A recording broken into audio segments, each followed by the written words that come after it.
Pickle.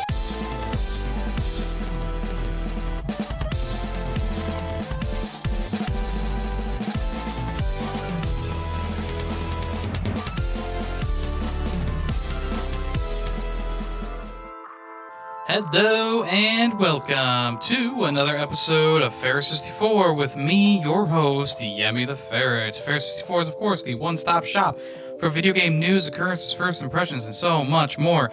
I hope you're all having a great day, a Shrek-tastic day as it would be. Halloween is over, October is done for. But I hope you all enjoyed the Halloween shenanigans on my channel. I dressed up as Shrek. Maybe I'll put a picture somewhere over here. I think I was a little bit allergic to the makeup because my face kind of started peeling a little bit, so I don't know. Maybe I was.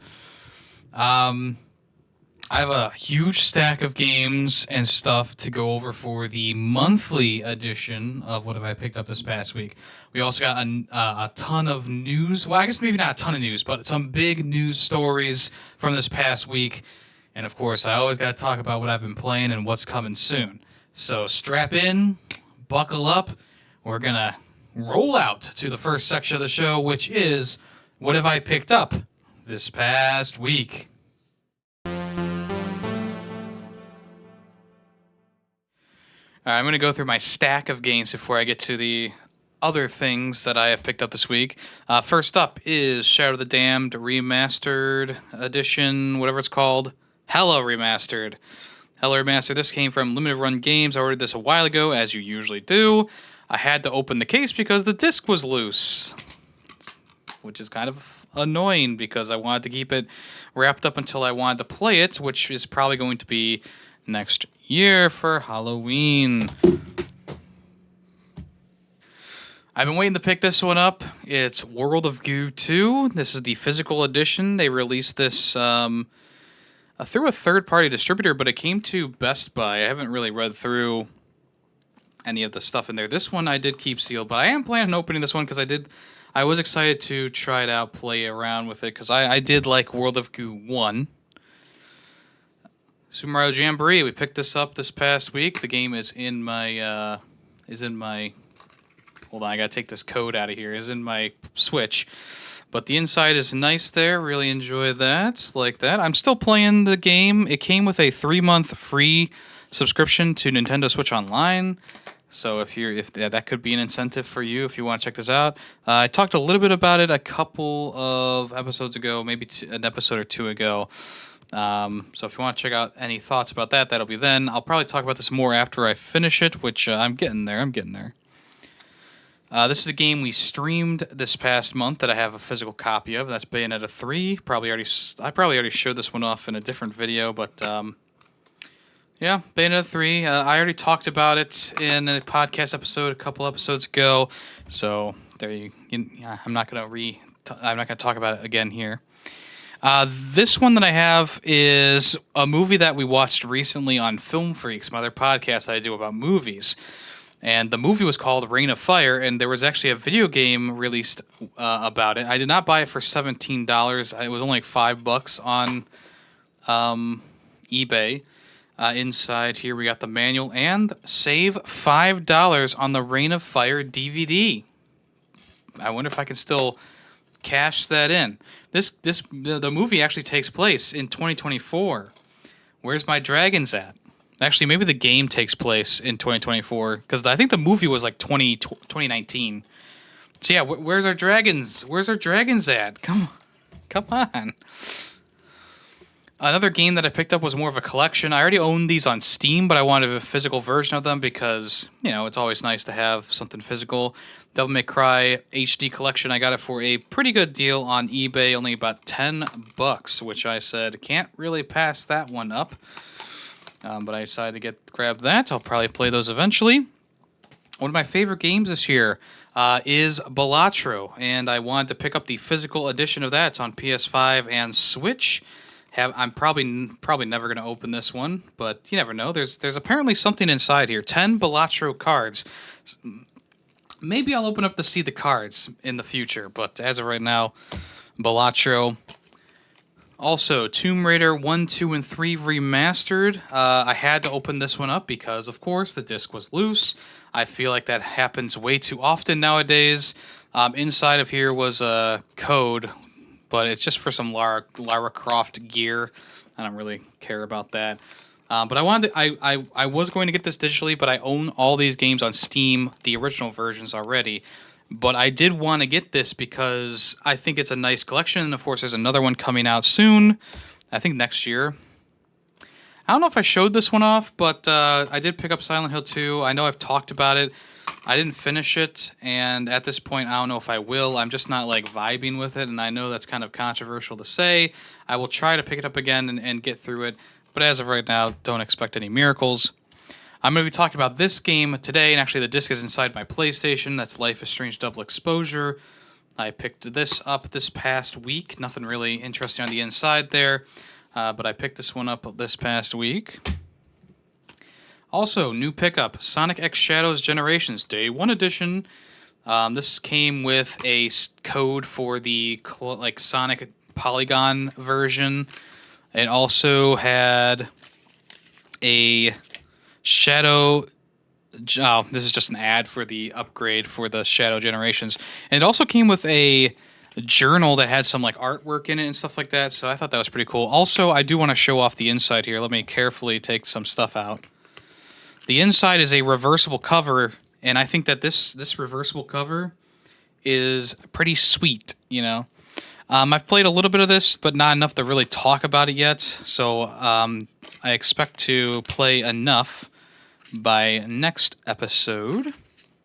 And finally, for the new pickups, as in like new games, we also got Retro Realms double feature. Ash vs. Evil Dead and Halloween. I played this on stream.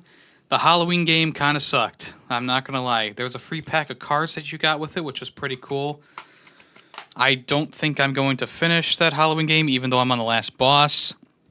It was that bad. I will be honest. It was that bad. Not a bad haul, you might say. But wait, there's more. All right. I was gifted some things over this past month. And when I say gifted, I really do mean gifted. Like, someone was just, people just didn't want this stuff anymore. So, first things first, a Dreamcast. I never had a Dreamcast when I was a kid. I don't have a game with it. But I do have a Dreamcast now. I was looking at the games online, and I mean, there's some that I definitely would like to pick up, of course. But they're a bit expensive, the ones that I actually want for this. But I thought that, it was really cool, really nice of them to just kind of give it to me. It came with a controller. It also came with the HDMI adapter, which is something that I would have had to buy separately. So that was really nice. So, yep, Dreamcast, new game, new retro console in the collection. And then the other one is a Sega Dreamcast 16-bit edition. I believe this is like the original version of the console. I know there's some variant other versions of the system. I came from a household that did not have a Sega, any Sega. We were Nintendo. So this is actually something that I've never really dived into the realm of either the Dreamcast or the Genesis itself. I was also, when I was young, the N64 was the big hot stuff at the time, right? So I would have either. So my parents were they chose between I believe it was they were like, well, we were choosing between the PlayStation 1, the N64, and the Dreamcast, and they chose the N64 because it was more family friendly. But here we are with the Sega Genesis, and once again, this was given to me by family, and I'm very excited to... I got the adapters and everything for it. I'm very excited to boot it up and try some stuff out, which I was also given some games. All right, we got out-of-box Sonic the Hedgehog, not for resale. Oh, there it is. Sonic Z Hedgehog. I've never been super big on the original Sonic games, but I got 2 of them. I also have some collections that have these. So the one thing that was really cool is a lot of the stuff is still complete in box. Of course, I'm about to show you another loose one. This is John Madden Football. I believe this is like the original John Madden Football. So there's that. But the cool thing was that a lot of this stuff was still complete in box. So we have James Buster Douglas Knockout Boxing, which I'm sure eventually I will try out all these games at least once. We got a classic Golden Axe. This is one that Golden Axe. This is one that I did play. My dad built an arcade cabinet and had our Golden Axe in it, so I have played this one. NHLPA Hockey 93. You can tell that the person who owned this was a bit of a sports fan back in the day. Everything is pretty much sports. Except for Altered Beast, which is another game that I have played in the past. The cool thing about this one is it actually has the original poster that came with it as well. I'm not going to open it up here, but there is the original poster in there, which is pretty cool. And last but not least, we got John Madden Football 93, which still has like stuff for like, hey, send this in and we'll give you some stuff. I don't know, but yeah. So very appreciative that I was pretty much gifted all this stuff, and I was very shocked because yeah, I don't like being like, oh. I usually don't ask people, right? I see it and I say that's really cool. I usually don't say, well, you know, what are you going to do with that? In this case, I was kind of obligated to say, well, what are you going to do with that? Because of reasons. Listen, I ended up getting 2 consoles, so very, very cool. All right, let's go ahead and move on to what's in the news. Okay, first things first, Firewalk Studios has closed down. These are the people who were behind Concord, the pretty big failure by PlayStation and of course Firewalk themselves. People thought that the game was going to be coming back in a free-to-play model simply because there was updates going on in the background on like the Steam version and stuff like that. It would kind of update every so often. I don't know what exactly those updates were for. It's possible that it was updates that were shutting down access to servers or shutting down or just like removing stuff from like the store or who knows what those updates were really for. It would have been nice to see this come back in a free-to-play model because then I think that would have gotten a bit of a boost of players. But I think the main problem is, as you already know from my opinions, I've stressed them many times, is that you released this at the wrong time at the wrong price point. The wrong time being it's about 5 years too late to do a hero shooter like this. We have so many other games that are doing hero shooters and they're doing them for free, which is the second point there, which is you released it at too high of a price point. Even if this was $20, I feel like people would have been a bit leery of picking it up because there's so many other free-to-play shooters out there. Like what really makes Concord that much different, that much more of a blockbuster experience to deserve $40, let alone $20. It's just one of those things where, I understand that they wanted to do lots of free updates with this game and lots of free content, which is why they could justify in their own mind, like, we should release it for $40. But once again, the problem is that, one, the player base for PlayStation 5 is not, like, super big, and I think the people who own the PlayStation were, like, kind of iffy on a hero shooter coming to the system anyway. We already have a couple. It was also going head-to-head with the Marvel's Rivals beta, and actually free-to-play that's coming out in, like, December. So it was already going head-to-head. Its own release was going head-to-head with another, like, new hero shooter that was coming out that obviously has a very well-known IP attached to it with the Marvel franchise. You got Spider-Man in there, Guardians of the Galaxy characters, et cetera, et cetera. So you're already going up against those kind of odds.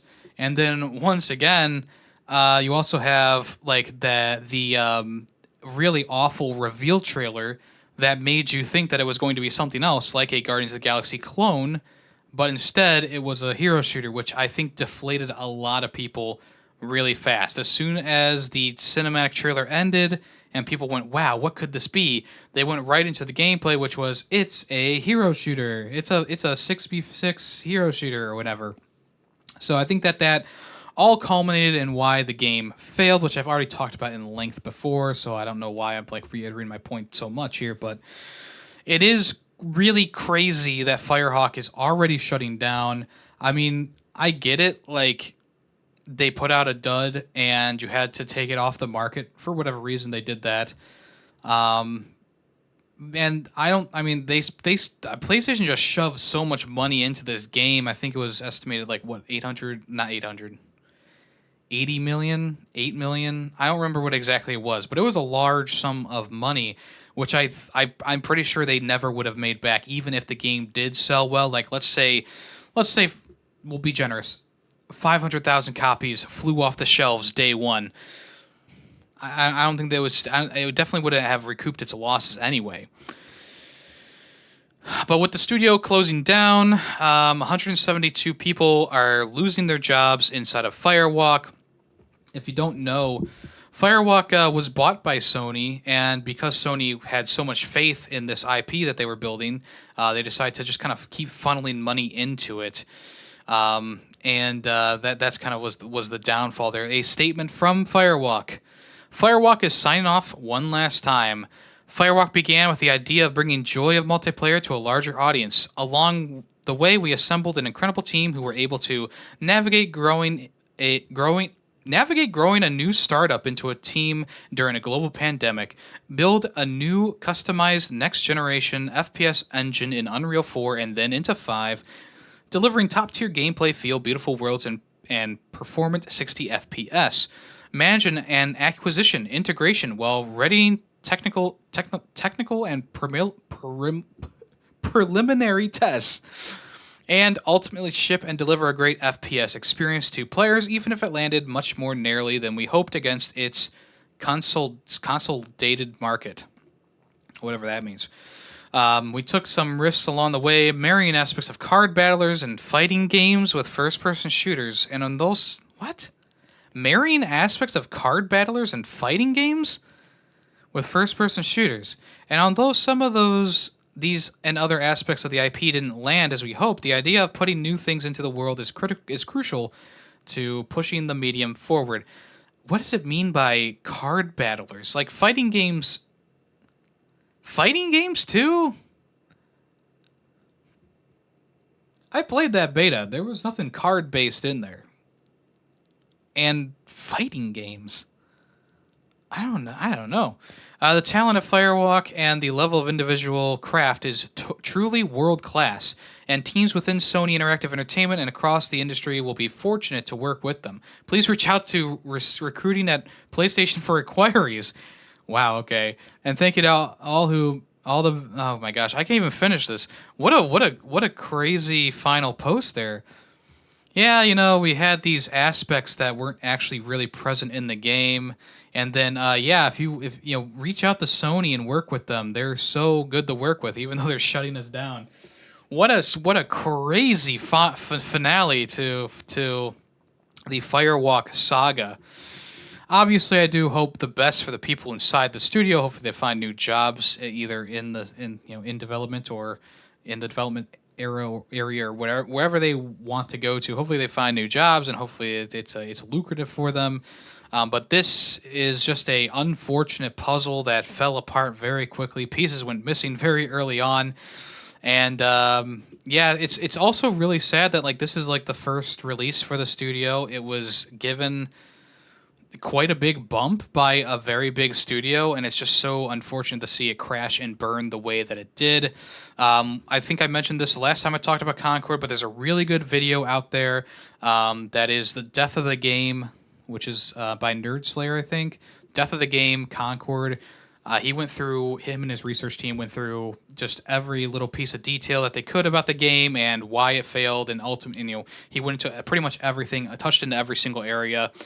So I just want to give props to them because it was a lot of great information, and it didn't delve too far into like the other controversy surrounding this game, which was kind of boiled up from like this hateful section of like social media. I'm not going to blame Twitter, but I saw a lot of it on Twitter where it was more so like hating, like obviously like the huge thing is like, oh, pronouns in a game. Oh God, save us from these pronouns. It's like, it's so stupid. It's just one of those stupid things that I've never really understood why people are so upset about this.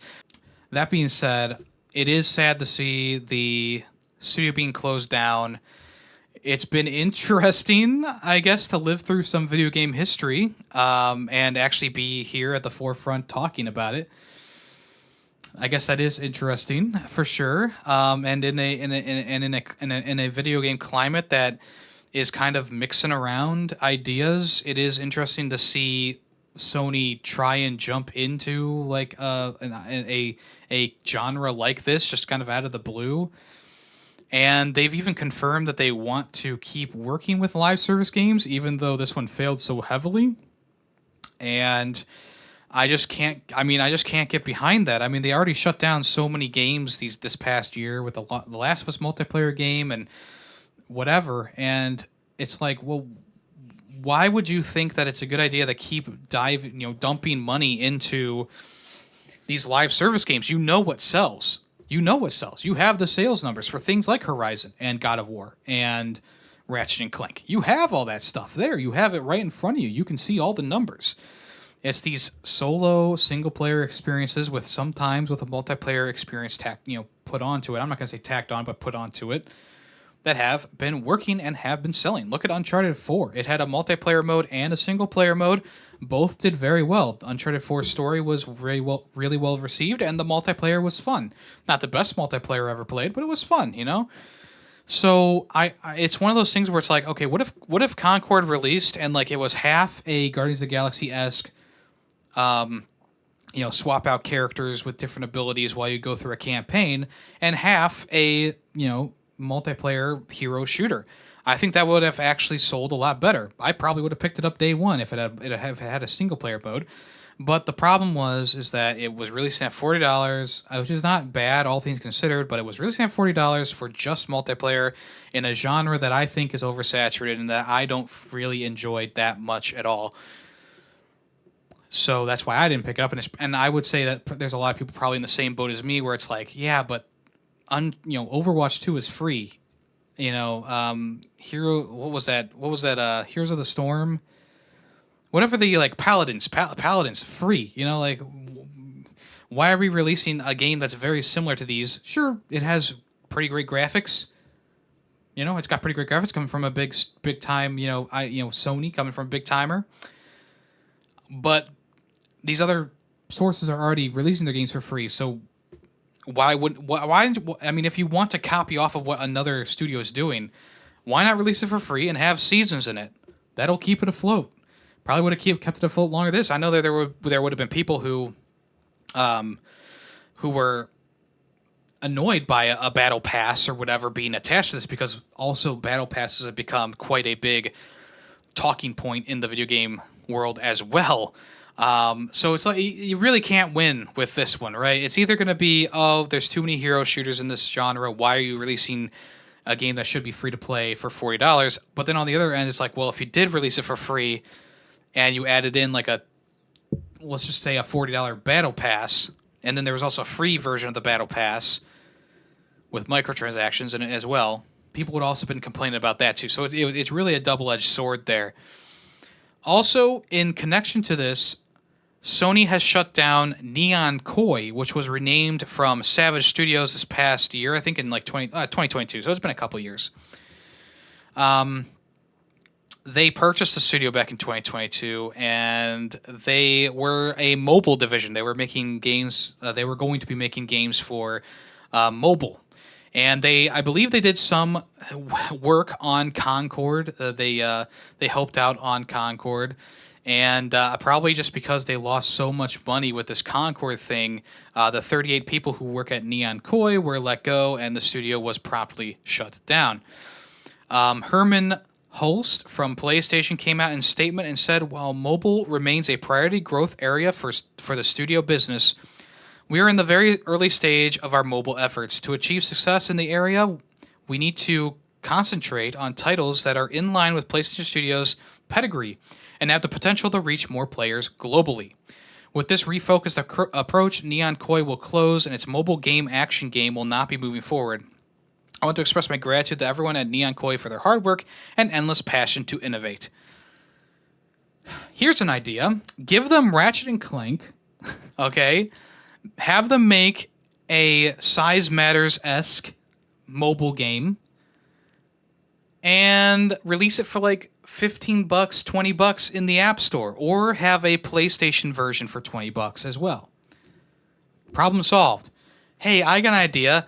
How about you make, this is kind of crazy, make a new Ape Escape and have it be like a mobile game for like, have it be like a $10 mobile game where you capture the apes in your net, and it's kind of like a 3D adventure, but there's only like a hub, like this area where like people kind of hunt together or work together to hunt these apes, you know. I think that would be kind of cool, and like there's like a mega ape that comes out that everyone needs to try and capture, you know, and you get more gear and stuff as it goes on. I mean, look, I'm just a fucking idiot hosting a podcast who can't even get 3 words out sometimes, okay? And I probably had a better idea than whatever the action adventure mobile game was, or the action mobile game was going to be that they were working on. It was probably another game like Concord, except for mobile. With probably a hero brawler shooter for mobile, a first-person shooter for it's whatever. Moving on. All right, Nintendo announced that there is a new music mobile app coming out, and I believe it's already available now to people who own the Switch Online services. So you'll be able to download the app and log into your My Nintendo account and then listen to any soundtrack from any of the various Nintendo properties that they have. Obviously, they're going to be adding more stuff as the app gets older. But right now there is like a pretty good debut list of tracks that you can listen to. It's kind of like Spotify, where you not only can search specific games or specific IPs, but you can also find and create your own playlists. So you can actually make like a themed playlist. And one of the playlists that they showed off was like boss battles. So, you know, you have a bunch of boss battle themes, or new adventures, which is like all of these, like all these World 1 kind of like opening songs. There's another one called Victory, which is all the victory songs that they have on there now. Yeah, you can also, you know, change your icon if you want to. You can also have character specific playlists that feature or songs that are, you know, revolve around those characters. I think this is a very good idea, but I've never supported Nintendo in the fact that they've been taking down music and stuff from YouTube, which is what they recently did. Is they went through and they pretty much anyone who had an upload of, you know, like the Super Mario Sunshine OST, it was being flagged for copyright and DMCA'd and taken down. Obviously, it was all in preparation for this app to finally come out. And sure, now you can listen to the music anytime you want. You can probably open this app up on your PC with the Google Play Store app on Windows or whatever. It is available on both Apple and Android, so you know you don't need to worry about that. Some of those tracks, or I guess I should say the games. Here are the games that have their OSTs on the system: Super Mario Galaxy, the Wii channels, Tomodachi Collection, Nintendogs, Metroid Prime, Fire Emblem: The Blazing Blade, The Legend of Zelda: Ocarina of Time, Star Fox 64, Super Mario 2, Yoshi's Island, Donkey Kong Country, Kirby's Dream Land, Dr. Mario, Metroid for the Famicom, and Super Mario Bros. Are on there so far. I believe Pikmin. Yes, so okay, there's some more here. We got Splatoon 3, Animal Crossing New Horizons, Kirby Star Allies, Super Mario Odyssey, Mario Kart 8 Deluxe, The Legend of Zelda Breath of the Wild, Pikmin 4, Pokemon Scarlet and Violet, and Super Mario Bros. Wonder are all available as well. Here are some OSTs that are coming soon. We got Wii Sports, which is a classic, Super Mario 64, The Legend of Zelda Skyward Sword, Splatoon 2, The Legend of Zelda The Wind Waker, Donkey Kong Country 2, Diddy Kong's Quest, and F-Zero X are going to be added to the service in the near future. Once again, they said that they were going to be releasing new music periodically throughout the months. Hopefully it's not as slow of a addition as the Nintendo Switch Online stuff for like the various consoles, but we'll have to wait and see. Obviously, there's a bunch of people going through all the different ins and outs of the music app.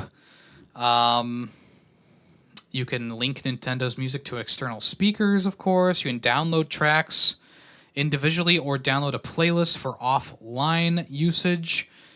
Let's see.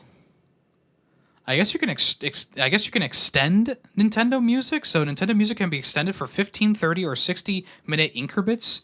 So I guess you can like loop a song for an hour if that's what you want. I guess, which I guess is an interesting one. If you don't know, Nintendo individual memberships are $20 a year. The Plus expansion pack is 50 months a year. The family memberships for 12 months is $35 a year, or the 12 months with expansion pack is $80. And I'm pretty sure that this is available with the regular Nintendo Switch Online service, so you don't need to worry about that. So there you go. I guess we'll see what else they decide to add in the future. I'm sure there's plenty of soundtracks that you can probably think of right now that you would love to see on there.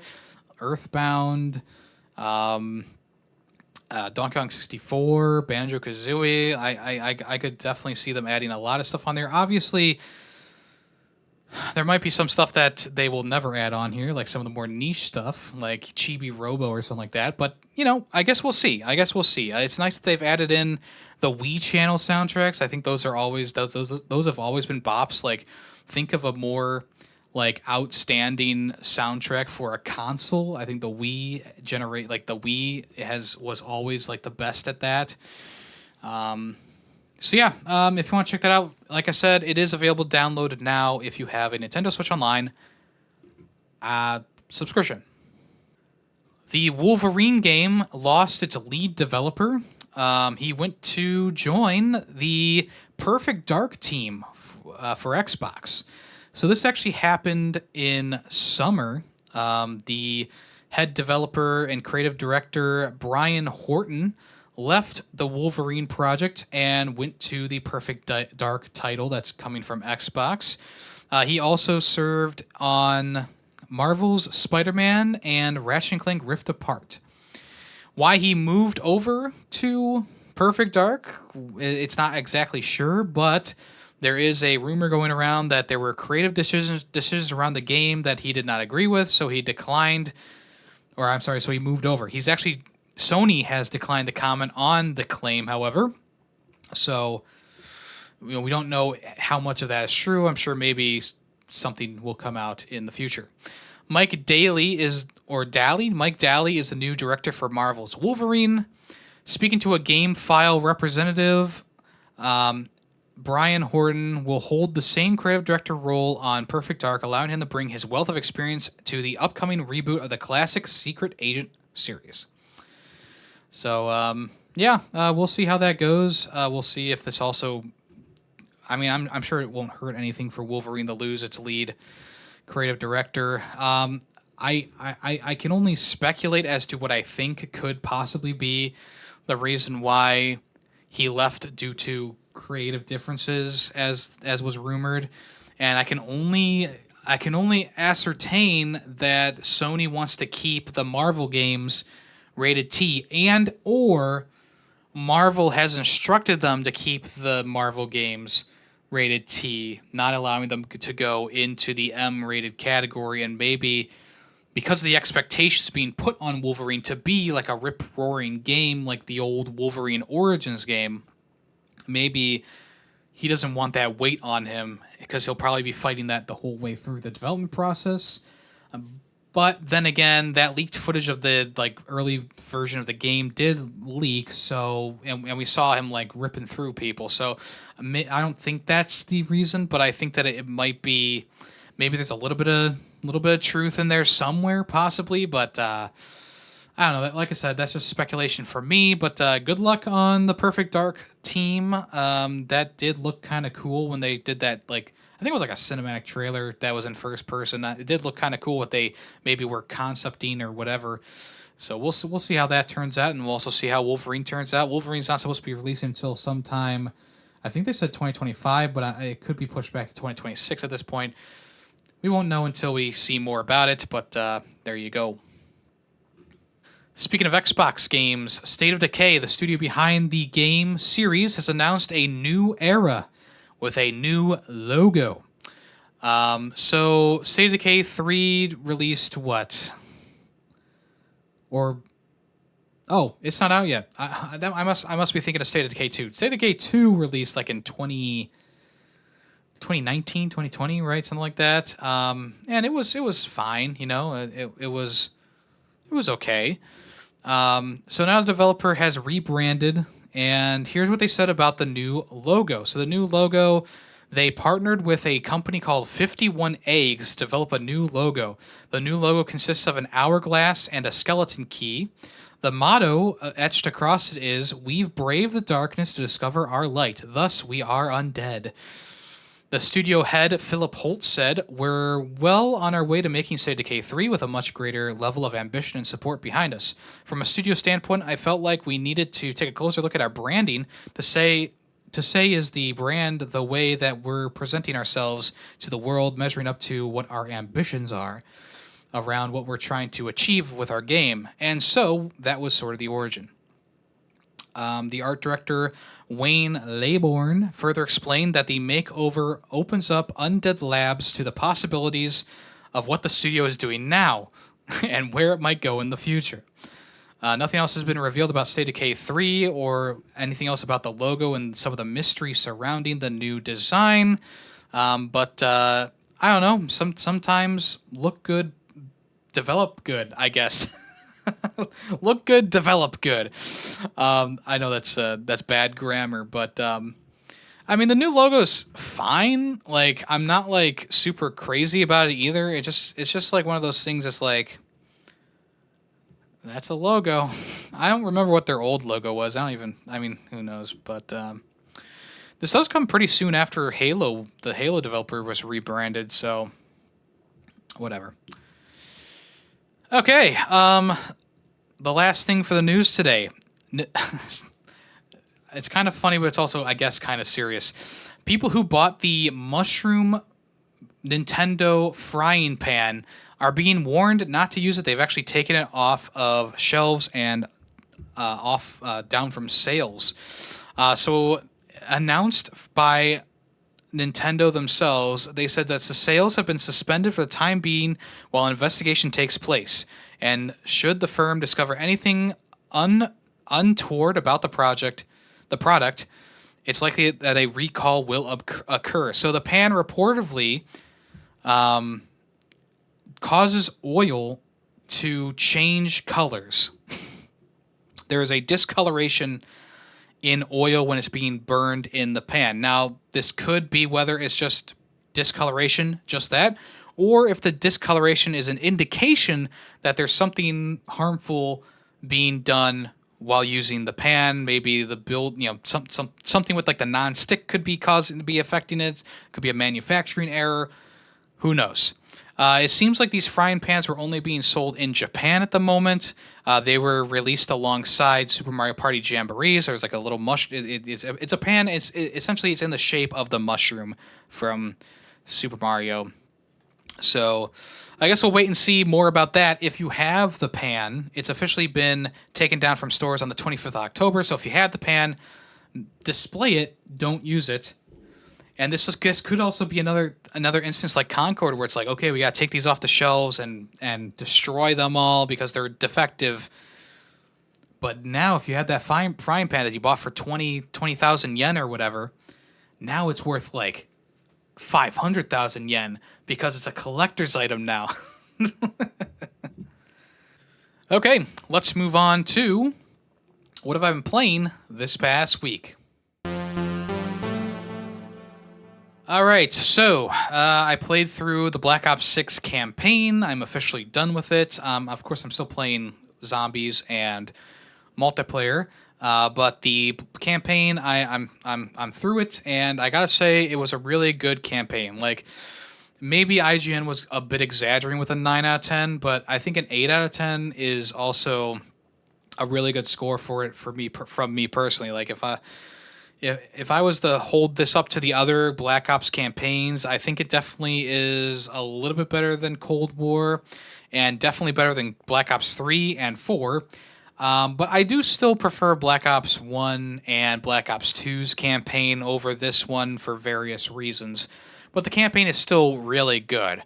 I think that they did a lot of great work with this one. Every level is kind of changing up the way that they work. Like, you go from, sneaking around at a senator's convention to, touring around Iraq in a Jeep to infiltrating an old, Vorkuta from Black Ops 1. You actually infiltrate the site and you try and take down this organization from the inside or help your allies get in there. And every level was kind of a little bit different, where it's like not always go in there shooting, but sometimes end up shooting anyway.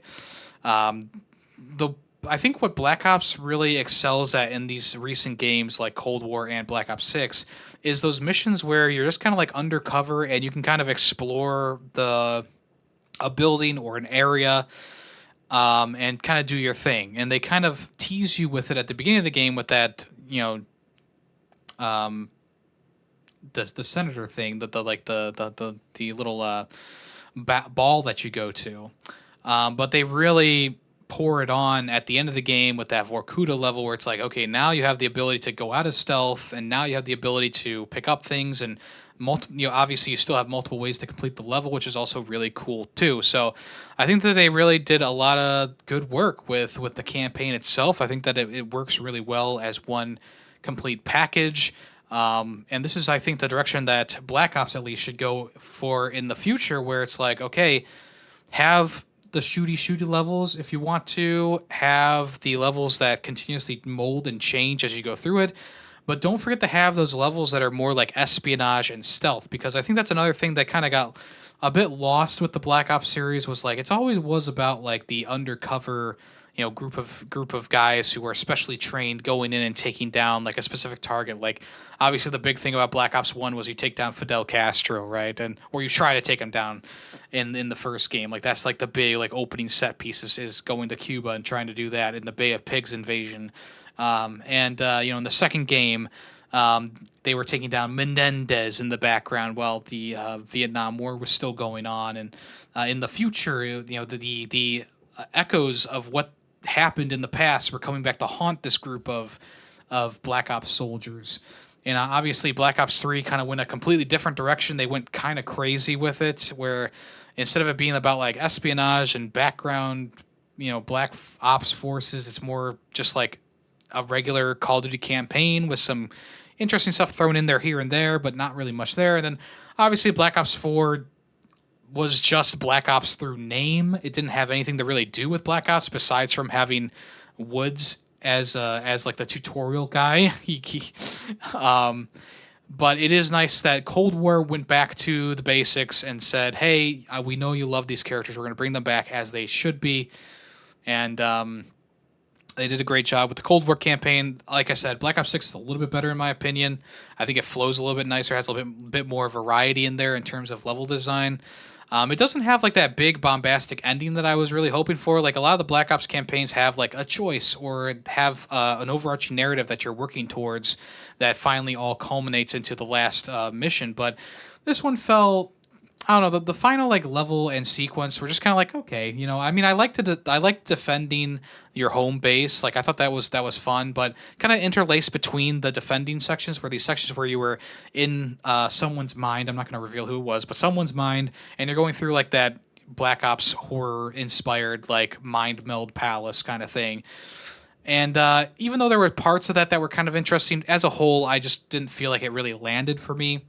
What did land though was a section where you're going through like this abandoned facility, and Scarecrow's fear toxin gets into your veins, and you hallucinate the various enemies from the zombies mode. And I thought that was just a fun way to kind of integrate, even though it is just reusing assets, but it is a fun way to kind of integrate that zombies mode into the campaign by having, these like imaginary zombies coming at you, you have like the little boss moments where you fight like the boss version of the. I thought that level was really smartly designed too, because it almost felt like you were playing Control, but obviously it wasn't like as crazy as Control, but it almost felt like that going through that facility. I think that Black Ops 6 is really a solid entry in the Call of Duty franchise. The multiplayer is really good. I know I have my qualms about the maps. I think the maps and in the base game are kind of they range from mediocre to bad, which is not good. Obviously, you would like it to be more like good to mediocre, but instead it's like mediocre to bad. And there's just a couple maps that are just way too small for the movement system in the game. Like you're slipping and sliding around, you're dolphin diving around. I've been really getting accustomed to just like sliding every chance I get around corners or through hallways, because it really gives you that momentum that can catch somebody off guard if they're coming around a corner. And some of these maps are just like so small that people are just like slip sliding all around, and you can't really get a beat on anyone. And the spawns are so awful in the multiplayer too.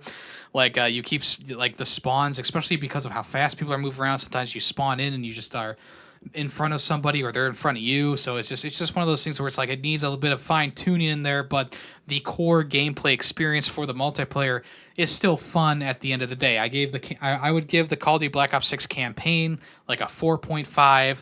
I would give the multiplayer like a 4. I think it's solid. I think it works really well. I just think that the maps are sorely lacking in this game, where everything else just feels so good. The gunplay, the customization, the moment-to-moment gameplay where you're sliding around. I think that's good stuff. I think they did a great job of kind of retooling what we already love about Black Ops and its movement system, and kind of just going the extra mile with it.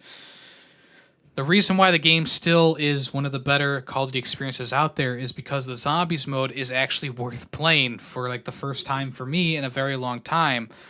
Even though I've enjoyed the zombie experiences here and there for other games like Call of Duty World War II, or even like Infinite Warfare, I also had a lot of fun with that one. It was like this 80s theme with David Hasselhoff like being a DJ. I thought that was like a really fun zombies experience. But since then, I've been really hot and cold with the zombies mode. And every single Call of Duty game needs to have a zombies mode apparently nowadays. I think that it would be best for them to go back to the old way, where it was like Modern Warfare was the Spec Ops. You had that co-op and solo play Spec Ops missions. And then Black Ops was the zombies mode. It would have zombies in it. And those are the two kind of like very different factors between the two games, or the two series that they were doing. Obviously, with a third one in there as well, they kind of did whatever they wanted to for the most part at Sledgehammer. So like Advanced Warfare, it had like a survival mode, and then they eventually added in the exo zombies later on. And then the next release was Call of Duty World War II, and of course they had like the more horror-based zombies mode in there. And then their next release was Vanguard, which I believe also had a zombies mode as well. So I think that keeping the games with their own identity is the best thing that they can do right now going forward. Like keep Modern Warfare with the modern weapons, the modern setting, the Spec Ops mode, stuff like that. Keep Black Ops in like this kind of like past era. Like don't go past. Like I would say don't go past like the 2000s at this point with Black Ops for right now. Keep stuff like in that category, so you can keep playing around with the world and the characters. You can even bring some back if you go back in time to like, oh, we went back to the 70s for this one. I think that'd be great. And also keep doing the zombies with Black Ops. I feel like Treyarch is the one that really does excel with the zombies mode. And then with Sledgehammer, it's kind of hard to say what they should do with their games, because they've had such a mishmash of different styles for their third option for their games. So we'll have to see what they fit into. But I mean, maybe they could just do like a wave defender thing, like Modern Warfare 3 did back in the day, or even what they did with Advanced Warfare, where it's like, okay, you do like a wave defender thing, and you can do a co-op with other people, and you can upgrade your stuff. I don't know. I am interested to see what they're cooking up next. It's possible that Sledgehammer is just not working on their own game at this point, and they're just going to be helping out either Treyarch or Infinity Ward, but we'll see what happens. So the zombies mode though is really good. Greedy Waffles and I played a bit more before I recorded this podcast, and yeah, it's definitely there. It's definitely got everything that you want in a zombies mode. They kind of went back to basics in some ways, but also improved things so much. Instead of waiting a bit for your gun to be pack-a-punched, you can now upgrade it immediately. The guns on the walls change rarity as you progress through the various waves, so that's also pretty cool. There's like half buying doors, which I think was in another game, another version as well. But you can half buy doors with people. There's like these zip lines all around. There's obviously they brought back like all the different juggernauts and stuff like that, and they also added in a new one. The Easter eggs have been kind of interesting to do. I mean, we haven't really dived deep into them, but they seem to be kind of interesting. Every so often, we'll accidentally do something for an Easter egg. The boss enemies can be a bit annoying, sure, but for the most part, I think they're kind of fun. The fight kind of really mixes it up. The movement inside of zombies also changes things too, like slipping and sliding around while the zombies are chasing you really does help out a lot. There's also a new like extraction thing where you got to kill a certain amount of zombies before you can extract, which I thought was kind of lame. Maybe once we finally do get that done, I'll change my mind on it. But yeah, I think that like the zombies mode is also like a 4.5 out of 5, which does average the game out to a 4.5 in total. So I know maybe the math's a little bit off there. Maybe it's like a 4.3, but I don't do 0.3s, but I am giving the game a 4.5 out of 5. I think it's a very good Call of Duty entry, and I mean, I'll admit it. I was wrong. I was wrong. The sales for this game have been really good. Like Xbox's say, I mean, obviously Xbox could just be blowing smoke up their own ass, but Xbox has been saying like, yes, it's a great selling game. It's selling better than the last one, which is kind of hard to believe because every single Call of Duty always sells better than the last one.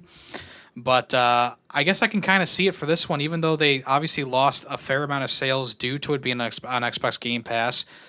I mean, I guess people on PlayStation are buying it. People on like PC are buying it. People who own Xboxes, and they're just buying it outright. I don't understand why, because it is on Game Pass, but you do you know what I'm saying?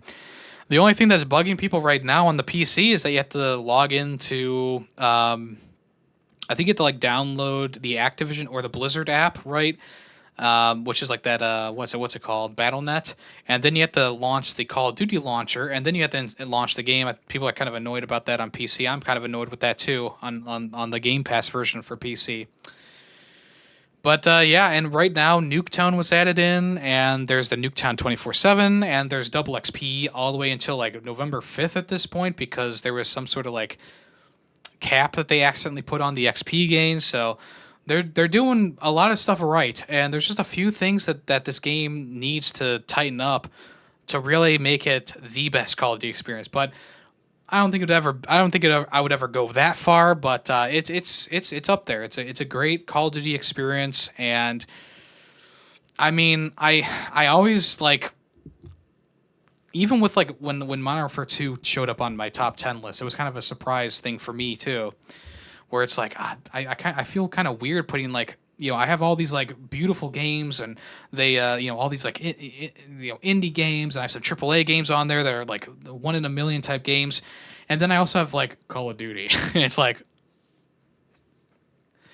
I don't know, like it's my gaming like. It's my gaming garbage, right? I just love playing Call of Duty games. Even the worst Call of Duty games, at least I can have some enjoyment out of them. Even Modern Warfare 3, like there maybe was a couple moments where I had some enjoyment in it, right? It's my gaming garbage. That's what I'm going to call it from here on out. Call of Duty games are my gaming garbage. Those are the games that, no matter how bad they get, or how often people say I'm never buying one again. it always reels me back in. So, yeah, Black Ops 6 is a good one. Call of Duty is good again. We went 1 year without a good Call of Duty, and now it feels like we're back. We're so back. Okay, I also was playing a game, Life is Strange, Double Exposure. And Double Exposure is the pseudo sequel to Life is Strange, the original game. You play as Max Caulfield again, and you are essentially playing as her. What is it, like 10 years after the events of the original game? So she's gone through college, she's earned awards, and now she's like she does like workshops at like a college. And so you have like these teacher friends that you hang out with and stuff like that. The game so far, I haven't played like a ton of it. The game so far is fine. I'm not like super crazy about it right now. It's not for really any reason in particular. It's just kind of been a bit of a slow, methodical kind of game. If like the first like hour of gameplay feels like a very long, elongated section of like finding the bottles in the original Life is Strange games, right? Where it's just kind of like going, running through the motions a bit. It did finally like start to hook me with the double exposure stuff going on. Obviously, there's a lot of downtime in this game, and it's a bit odd. It's a bit odd because, I don't know how to describe it. It's just like you feel kind of like not bored, but you just kind of feel a bit numb while playing through some of these sections where it's just like not super interesting, and the dialogue just kind of keeps going and going and going. And you're like, okay. And then like obviously there's little things you can click on in every single area. And some things are fun and interesting to interact with, but a lot of times you'll like press the triangle button to look at something, and Max will just be like, "Oh wow, there's that thing that blah blah blah, that blah blah blah," and then she'll make like a quip or something like that. And it's like, yeah, I get it. Like that's the vibe of the original game. Sure, that's Max's personality to a T, but maybe we could like speed this up a little bit to get I think they should have put the big thing more so towards the middle of the first episode, because they did do this episodically again. Obviously, it's not releasing each episode monthly like it did for the original release, but yeah, essentially, like at the end of an episode, it'll show you your choices and what you could have done or what you did, and it'll give you percentages on what everyone else did. And I just feel like the big thing that happens right before that, and they don't really let you explore the whole double exposure thing until the next episode. And even then, you don't really get to utilize the double exposure thing until later in throughout the game. So it's just starting off a bit slow. Some of the writing is a bit cringy, as it normally is with these kind of games, where a few lines here or there will be like very forced, like humor or very forced, cringy kind of things going on. But for the most part, I'm just kind of chilling. I'll be playing it while I'm watching like a football game or watching someone stream. I won't really be paying attention to either one too much, but just enough to know what I'm doing in both of those scenarios or what they're doing. I think that the graphics are really good in the game. I haven't really seen anything like technically wrong with it either, which is a plus. So if you enjoy Life is Strange 1 and you've kind of not enjoyed the series after that, this one does go back to those basics, but it still does have that new Life is Strange crust to it. I don't know how else to call it. And also the other thing about the game is like there's this big like whirlwind around it about Chloe, and people were kind of upset that like you go through that entire first game, and let's say you decide to save Chloe. Well, in this game, it's like, well, we dated for like a year or two, and then we broke up. And people are kind of pissed about that. And for me personally, it's like, well, one, let's look at this as a video game. How are they going to implement the character of Chloe into both a run where you killed her or as a verse to a run where you didn't kill her. Like that's a very major character that they had to either write out or X out of entire scenes or make scenes dedicated around that character that would be missable if you had, if you killed her and, well, had her die in the original game. So there's that right there. That's like, okay, that's a lot of extra work to kind of implement a character, right? Two, let's look at this realistically. The two of them went through this big traumatic experience. A whole like town was destroyed, tons of people dead, obviously. Traumatic experiences have a way of bringing people together, but those relationships usually don't last. I mean, look at a movie like Twister, where the guy like is divorcing his wife and he's already like set to marry another woman, and then all of a sudden they get brought back together by like the tragedy of like the Twisters, wreaking havoc in Oklahoma or whatever. And it's like, well, okay, sure, they get brought back together by this like tragic this big tragic event of these all these tornadoes, but you know that relationship's not going to last. It already didn't last. Like, what's going to happen this time around? So, I am okay with them breaking up canonically if you do save Chloe, because I just like the reason I just said, like traumatic experiences can bring two people together. But after that traumatic era has passed, sometimes you don't gel. Sometimes it's not meant to be, right? So I could see that happening. I know a lot of people are like, well, you destroyed a city for her. You destroyed a city for her. How, I mean, it's a silly argument. It's a silly argument, but so far it's at least getting me through it. It's becoming more interesting the deeper I go into the second episode, and that's kind of where I stop for this podcast. But like I said, unless you really, really love Life is Strange as a series, or even just the first game, I don't see why you would be picking this one up in any for whatever other reason. But yeah, there you go. That's Life is Strange Double Exposure. I've also been playing a game called Webfishing here and there between other games like TCG Cards Shop Simulator and stuff like that.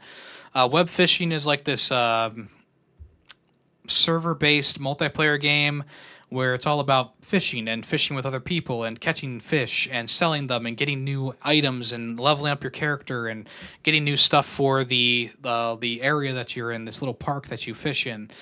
And obviously it's a very chill game. There's a lot of people just kind of messing around and playing it as you normally do. It's a bit of an indie hit, I guess, this year. It's only like $10 or whatever, but it's a very chill time, very, very like laid back. I wouldn't say interesting, very laid back time. I've played it here and there, and it's fine for what it is. I don't think that it's going to be like blowing anybody's socks off, but as you interact with people you don't even know, and you do things with them, and you fish with them and stuff like that, it does become a bit of an intriguing experience, kind of like the early days of something like Club Penguin or World of Warcraft or something like that, where it's like early on, like people don't really know you don't really know them, but you're kind of interacting with them and you're talking with them, and you can't like have deep conversations in the game. Obviously, there's like a chat system, but it's one of those things where it's like, I think that time is kind of past, but. Well, I guess maybe not, because there's that Second Life VR game that people pretty like they develop relationships and all that inside of. So I guess the time hasn't passed. But I feel like for this game, it's a bit stretching it.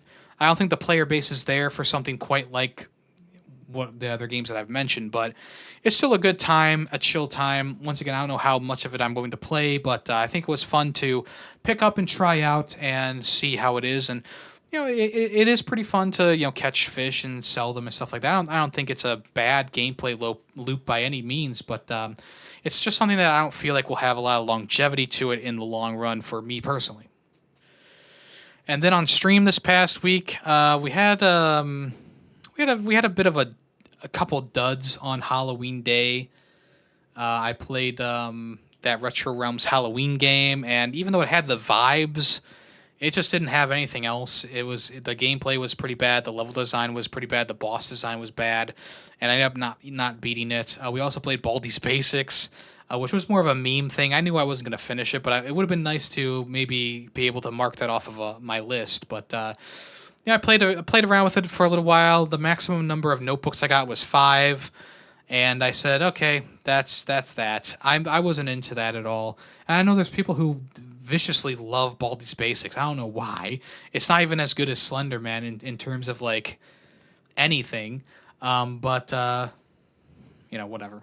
And then we also played and finished Little Nightmares 2 this past week, which, as you know, I'm not a huge fan of Little Nightmares 1. Maybe if I replay it, I would maybe have a bit more appreciation for it. But thinking back to my playthrough of it, I just wasn't really into the first game. I think that Little Nightmares 2, though, is quite the improvement from that game, even though the 3D space can mess me up sometimes. And I think that there was a couple, like maybe a section here or there that I didn't like super enjoy. I thought that the various like enemies that you come up against and creatures you come up against, the various places that you go to, are all very well done. The sound design is phenomenal in the game. Like I was very impressed with just the various noises that the game was producing. The visuals were also really nice too. I think they were better than the original game. Not saying the original game had a bad visual design, but this one just looks better in general. I like the design of the creatures better, or the things better in this game. This game also has like a very classic one of those all time like good horror openings with the section where you're in the forest and you're running away from the guy with the shotgun and you're hiding from him. I think that that's like one of the best openings to a horror game in quite some time. And the other sections are also good too, like the section through the school where you're kind of messing around with like these like teapot headed kids and stuff like that, and there's like a teacher that you're trying to escape from, and she has like this long Junji Ito type neck that kind of comes out and she looks around. The one guy who was like this fat dude who was like running around on the ceiling and grabbing parts off of mannequins and rebuilding them, I felt like that was kind of shoehorned in at the very end of that section where it's like all of a sudden it's like, oh, here's the guy who's making all these mannequins, and isn't he scary? He's just a fat guy running around on the ceiling. I didn't feel like he was scary. And the section didn't last long enough to have any real impact. He was also one of the only characters that died in the game, besides from the guy with the shotgun at the beginning. And I just felt like out of all the characters in the game, he didn't like. This was the one that really didn't deserve to die because he was giving these mannequins new life. You know. Like I felt like out of all the characters in the game, like he kind of didn't deserve to die. Oh, that's kind of the vibe of Little Nightmares, is like, oh well, the morality, I guess, of it all. And I think that also had a very fun ending too. I really enjoyed that too. So in the end, I gave it A tier, and I gave it a high 4 out of 5. So there you go. Okay, let's move on to what's coming soon.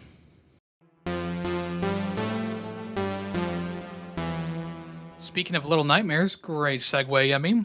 Little Nightmares 3 had a new trailer released by Bandai Namco. It was called the You're Being Watched trailer. So there's a bunch of footage that was kind of like the characters being watched through multiple TV screens. I can kind of foresee like this kind of nerdy looking person being one of the various enemies in the game for this section of the game.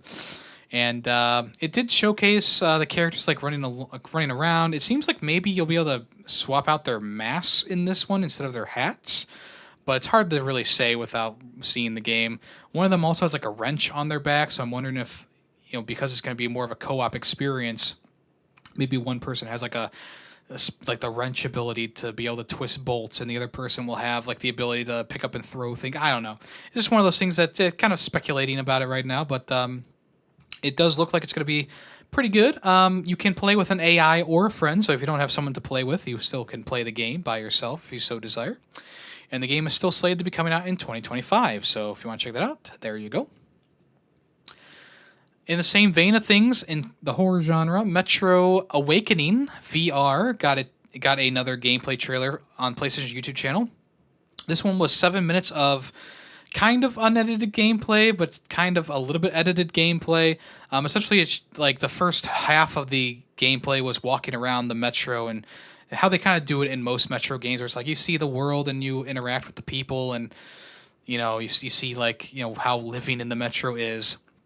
And then you kind of get pushed into the action. You defend a checkpoint, and then you kind of move throughout the metro against both mutants and some humans, of course. And yeah, I mean this VR game is looking very good. Like it's looking like a must-have for the PlayStation VR. I feel like it looks very good graphically, but it also seems to be playing pretty well. I am pretty excited to try this out, pick this up. It's unfortunate that it's not getting like a physical edition because I would love to get this physically, but yeah, I think that if you're a PSVR owner and you really want to play this game, I think that it'll be a fun one to have on your PSVR 2.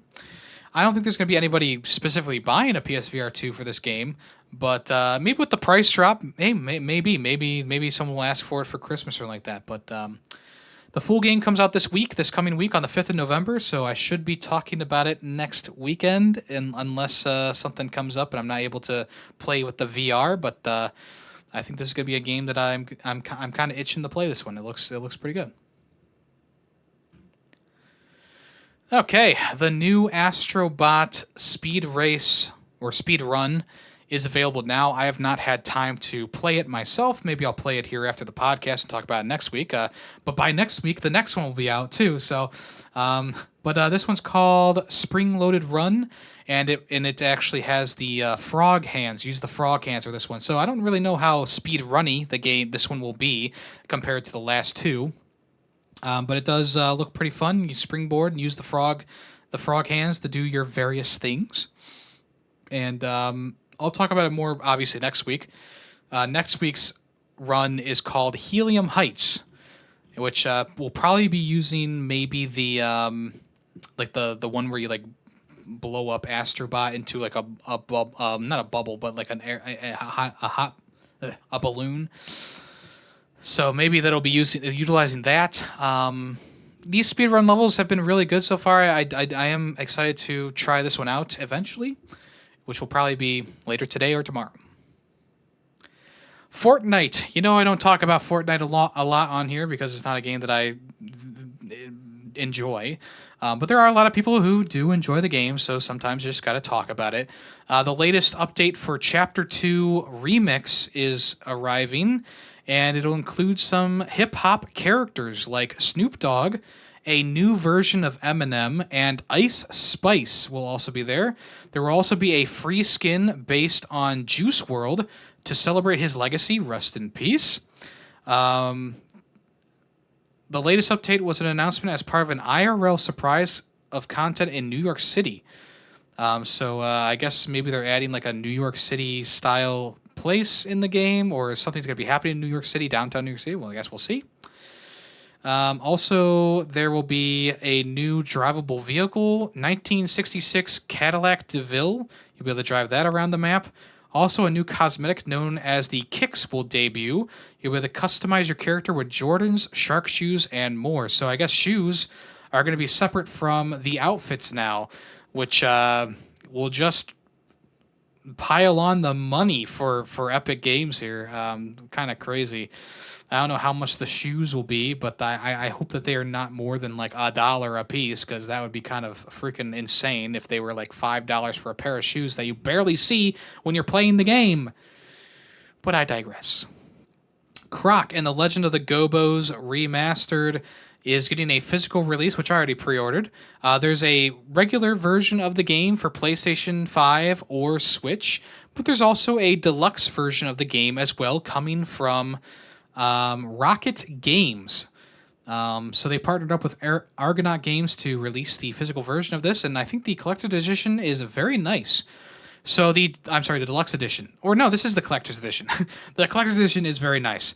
So along with the game, you get a Ultra 3D FX sticker sheet, a Croc and Gobbo 8-inch statue with certificate of authenticity, a 4-disc original soundtrack. The cover of said album looks like the cover of Nirvana's Nevermind, except it's Croc floating towards a crystal instead of a baby floating towards a dollar bill.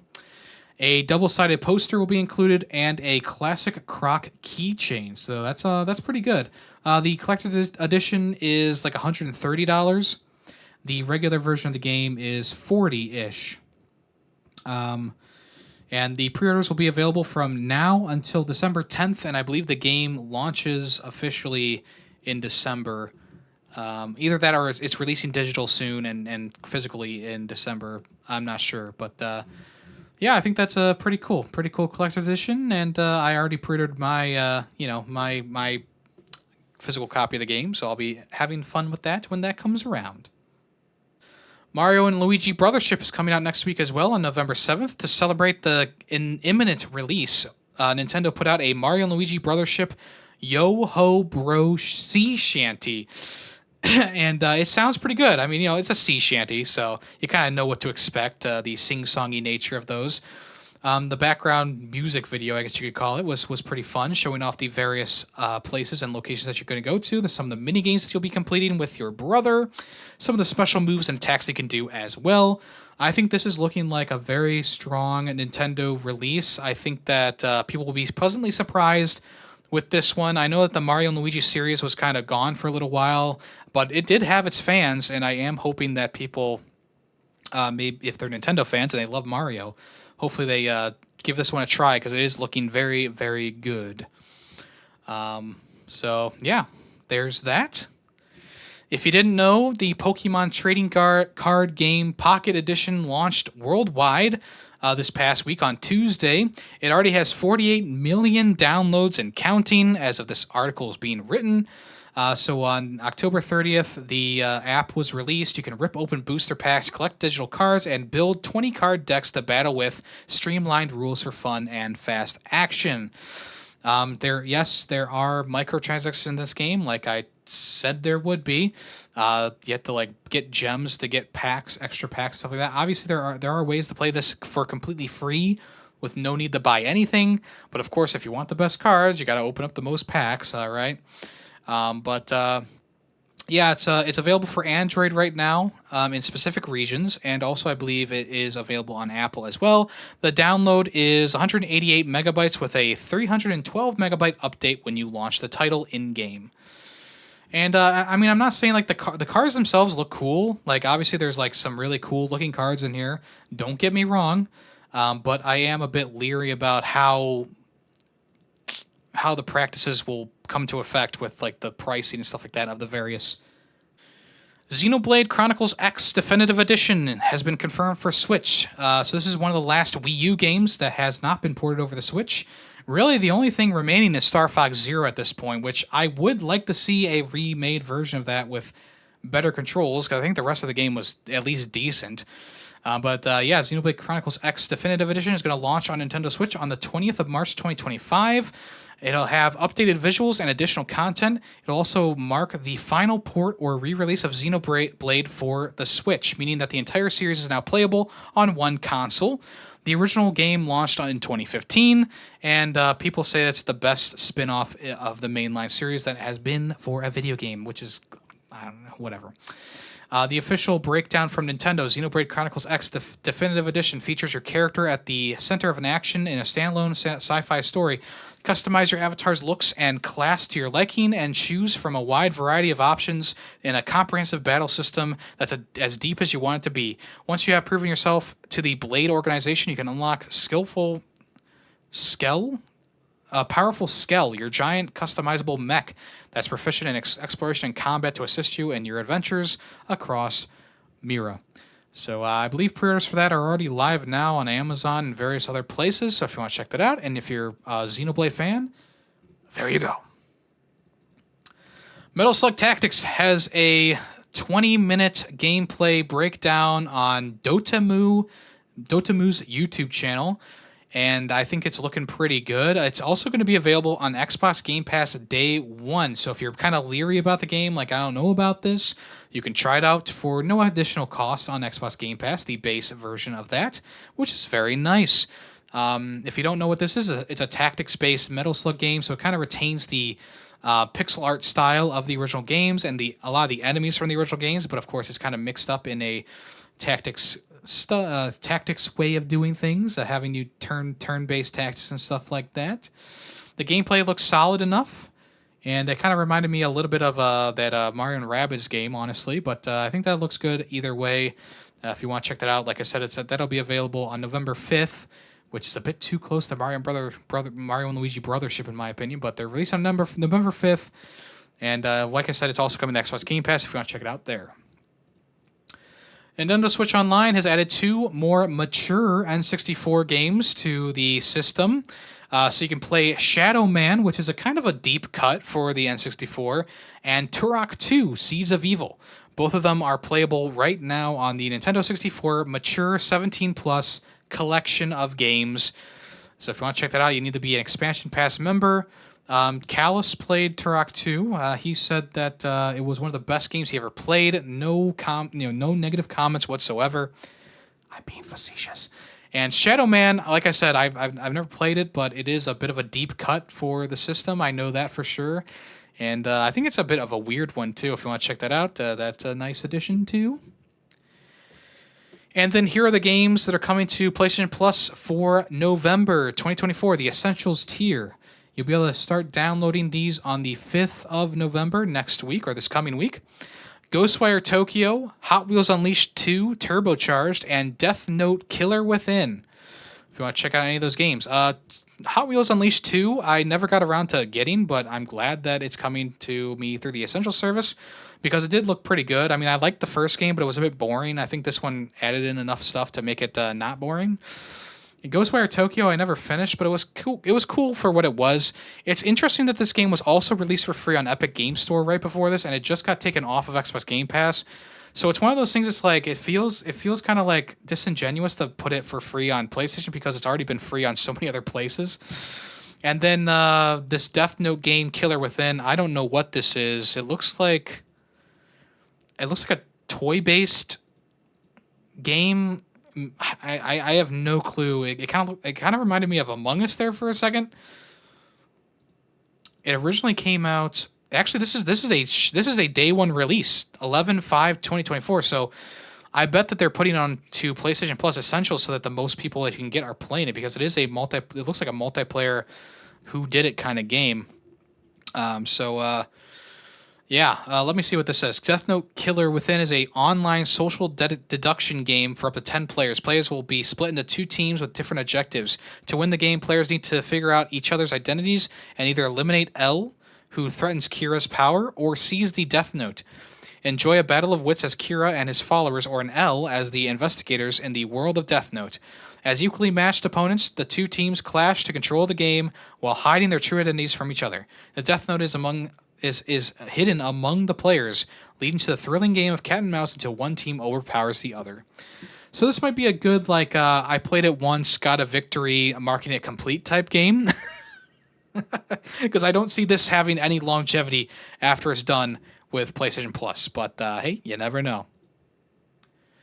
Okay, well, thank you so much for listening to this episode of the podcast. Let's go ahead and switch over to What's That Song? If you know the name of the song and the game that it came from, if you want to leave a comment on the latest episode of this podcast right here down below on YouTube, make sure you do that, and I will give you a heart and a congratulations. Or swing over to the Discord and put the song in, or its song name and the game that it came from in the Fair 64 section, and I will give you a super reaction. Let's listen to today's song right now.